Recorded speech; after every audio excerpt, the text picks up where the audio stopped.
مسجد تو بنا لی، شب بھر میں ایمان کی حرارت والوں نے، ارے من اپنا پرانا پاپی ہے، برسوں میں نمازی بن نہ سکا۔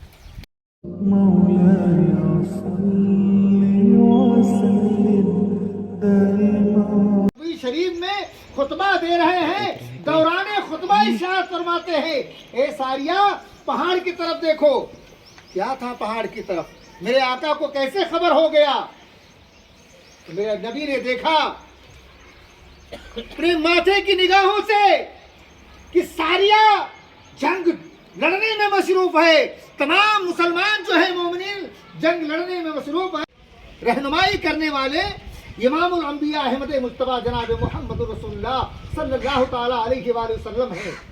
میرے آقا علیہ السلام مکہ سے ہجرت کرنے کے بعد جب آپ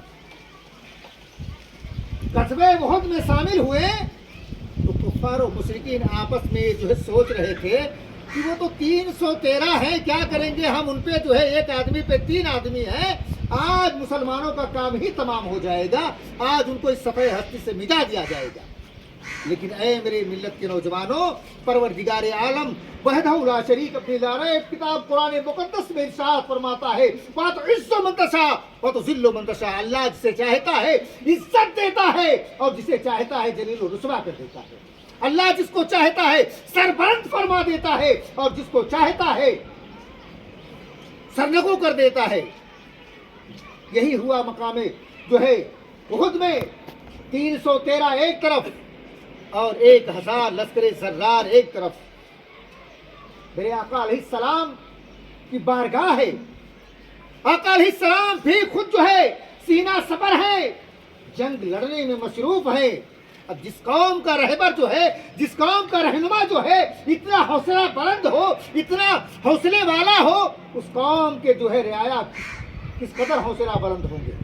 حضرات میرے نبی فرماتے ہیں ایسے نہیں جنگ لڑا جائے گا، آؤ ہم تمہیں جنگ لڑنے کا طریقہ بتاتے ہیں۔ میرے آقا علیہ السلام 313 لوگوں میں سے 4 لوگوں کو اکٹھا کیا اور چاروں لوگوں کو صرف پشت سے پشت ملا کر کھڑا ہونے کے لیے کہہ دیا کہ تم اپنے منہ جو ہے، اپنے رخ کو جو ہے چاروں سمت کر لو اور چاروں طرف جو ہے جس طرف سے حملہ ہوگا، جس کے سامنے سے حملہ ہوگا وہ اس پہ جو ہے اس کا مقابلہ کرے گا، باقی 3 خاموش رہیں گے۔ جب دوسری جانب سے حملہ ہوگا تو دوسرا جو ہے حملہ کرے گا۔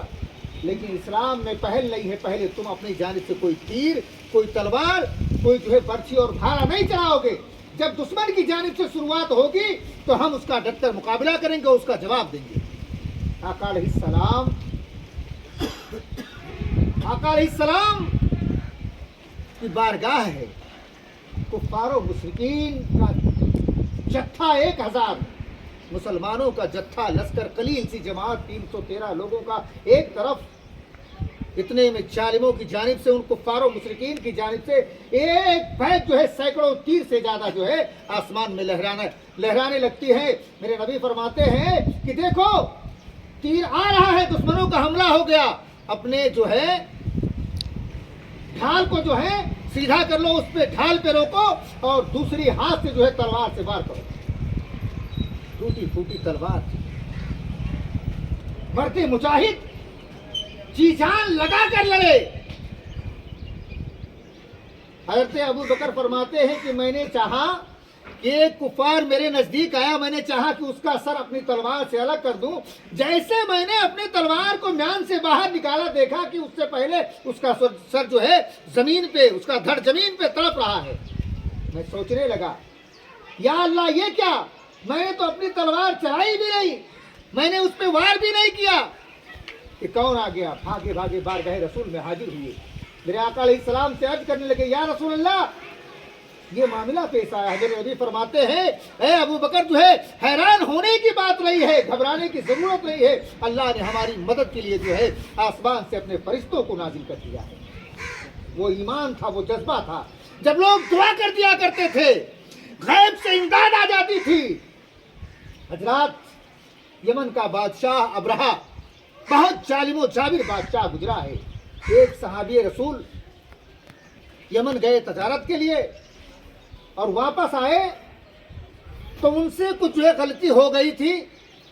یمن کے اندر وہ ابرہا ایک کلیسا بنا رکھا تھا, اپنا ایک عبادت گاہ بنا رکھا تھا.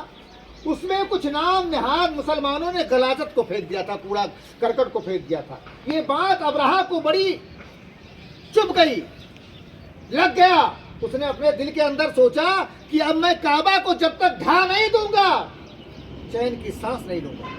حضرات, عرب والوں کے لیے اس وقت جو ہے ہاتھی ایک عجوبہ چیز تھا, اور ابرہا ہاتھیوں کا لشکر لے کر کعبہ کو گرانے کی غرض سے مکۃ المکرمہ پہ چڑھائی کر دیا. اس وقت جو ہے کعبہ کے متولی جو ہے اس کے نگہبان, اس کے جو ہے دیکھ دیکھ کرنے والے میرے آقا علیہ السلام کے دادا حضرت عبد المطلب تھے. کون تھے؟ حضرت عبد المطلب تھے. حضرت عبد المطلب کے کچھ اونٹ پہاڑوں کی جانب بکریاں چل رہے تھے. ابرہا نے سب سے پہلے جو ہے ان کو کڈنیپ کروا لیا, پکڑوا لیا. جب یہ خبر عبد المطلب کو ملی تو حضرت عبد المطلب رضی اللہ تعالیٰ عنہ جو ہے ابرہا کے پاس تشریف لے گئے اور ابرہا سے کہا, اے ابرہا, تو نے میرے اونٹوں کو کیوں پکڑ لیا ہے؟ تو نے میری بکریوں کو کیوں جو ہے پکڑ لیا ہے؟ تو ابرہا ہنسنے لگا, کہا, اے عبد المطلب, تمہارا دماغ خراب ہو گیا ہے, تمہیں اپنے مال کی پڑی ہے. میں تمہارے عبادت گاہ جس کو تم اپنا خانے کعبہ کہتے ہو, میں اس کو گرانے آیا ہوں. اس کے تمہیں فکر نہیں ہے اور تمہیں اپنے مال کی فکر پڑی ہے. حضرت عبد المطلب فرماتے ہیں کہ اے ابرہا, یہ اونٹ, یہ بکری میرا مال ہے, اس لیے مجھے اس کی فکر ہے. کعبہ جس کا مال ہے, کعبے کا جو مالک ہے وہ اس کی نگہبانی فرمائے گا, وہ اس کی جو ہے رہنمائی فرمائے گا. ہم سے کوئی مطلب نہیں ہے, ہم کچھ نہیں جانتے ہیں. تو میرے اونٹ کو واپس کر دے, میری بکریوں کو واپس کر دے.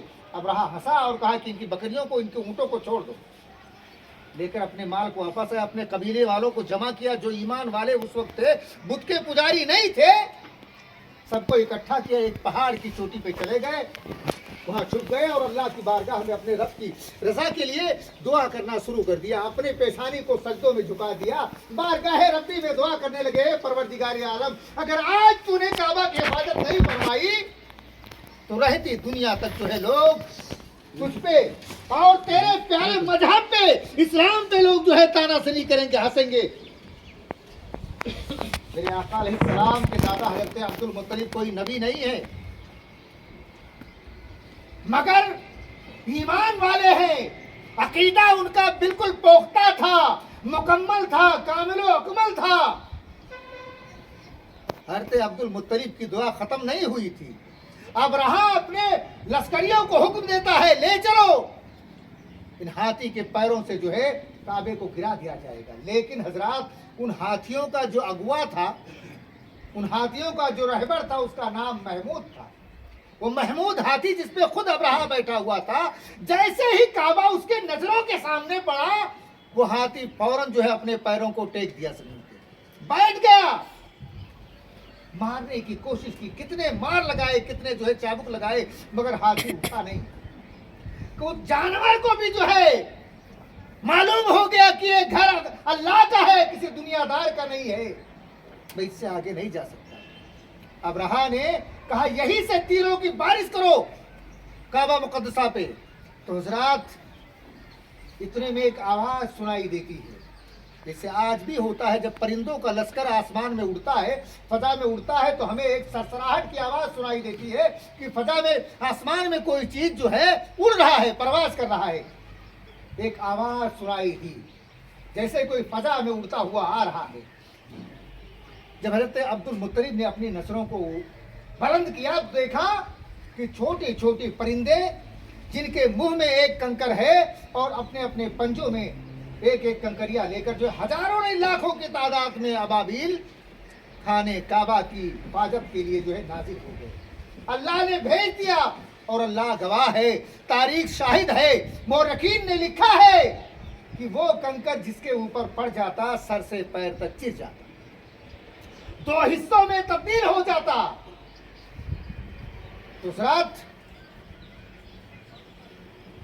روئی کی طرح, جیسے مشین میں آج ہم کپاس ڈال کر اس کو دھنتے ہیں, ریزہ ریزہ ہو جاتا ہے,